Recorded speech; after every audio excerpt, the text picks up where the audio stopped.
La région du Tigré, aux frontières nord de l'Éthiopie. Ces montagnes, José Maribel les parcourt depuis 35 ans.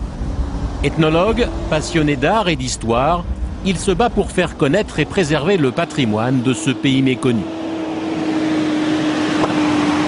Ce matin, il est en route pour l'un des sites les plus secrets d'Éthiopie.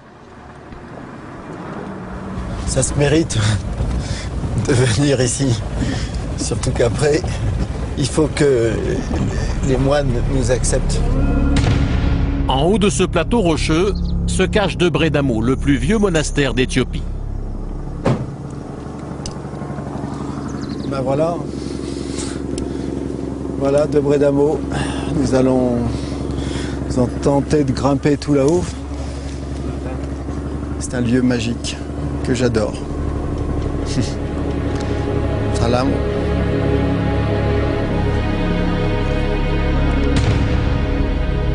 Le monastère n'est accessible qu'en escaladant la falaise sur laquelle il est perché.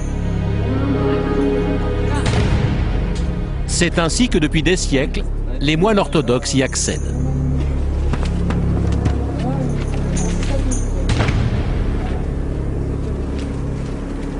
C'est le seul moyen pour monter là-haut depuis que le monastère existe, c'est-à-dire à notre connaissance depuis 1400 ans.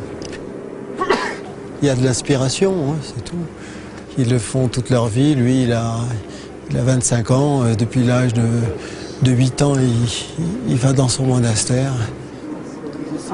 Le site est vénéré dans toute l'Éthiopie chrétienne.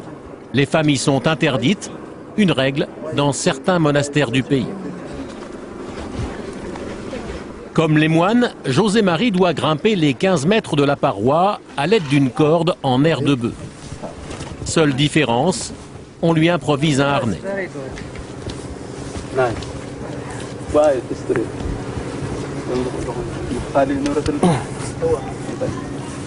La paroi est glissante et l'ascension très délicate.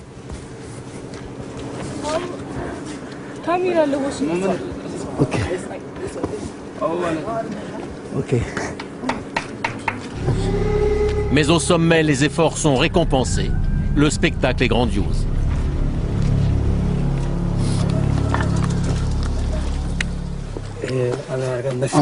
Cette croix, gravée à même la roche, est vénérée par les moines.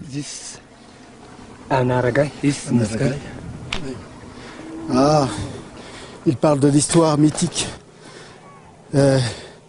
du prêtre, du moine syriaque qui s'appelle Ganawi, qui est venu la première fois ici et qui a construit ce monastère qui date de 545 après Jésus-Christ. 1500 ans plus tard, le sanctuaire est toujours un lieu de culte vivant. 600 moines y vivent retirés du monde dans de simples maisons de pierre à 2300 mètres d'altitude.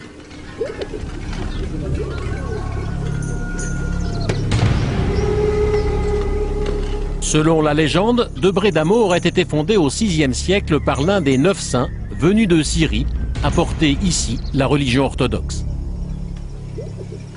Le monastère est un des joyaux du patrimoine éthiopien que José Marie veut faire découvrir au public français au cours d'une grande exposition qu'il prépare sur le pays.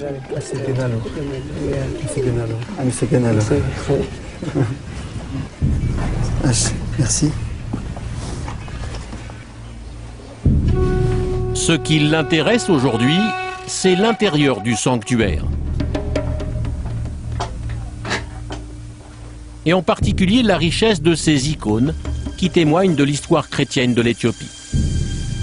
Derrière ces deux portes se trouve effectivement le Saint des Saints, c'est-à-dire l'endroit réservé aux moines, en tout cas pour les cérémonies, et destiné à ces cérémonies. Et on voit d'ailleurs une représentation récente de la Trinité, le Père, le Fils et le Saint-Esprit. Voilà, avec des petits animaux sur les côtés qui sont là. C'est tout à fait charmant, n'est-ce pas? Cet art sacré d'inspiration byzantine est l'un de ses domaines de prédilection. Moi j'aime beaucoup ça parce que J'ai beaucoup de respect pour ça. Et puis en même temps, l'iconographie religieuse en Éthiopie, cela fait partie d'un de mes projets, de présenter les origines de la chrétienté, en tout cas en Afrique, à travers ces différents motifs et ces lieux sublimes. Il faut bien voir une chose, l'Éthiopie est le seul pays d'Afrique qui n'a pas été christianisé par d'autres. Il n'y a pas eu de conversion par les Français, les Anglais, les Italiens et bien d'autres. L'Éthiopie s'est inspirée, bien entendu, de la chrétienté de Palestine et de Jérusalem et a créé sa propre religion chrétienne et orthodoxe. C'est le seul pays d'Afrique qui en est à l'origine.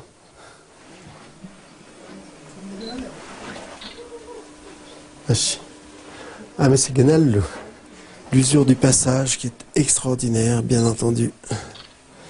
Et il y en a du monde qui passait par là. C'est Ganal.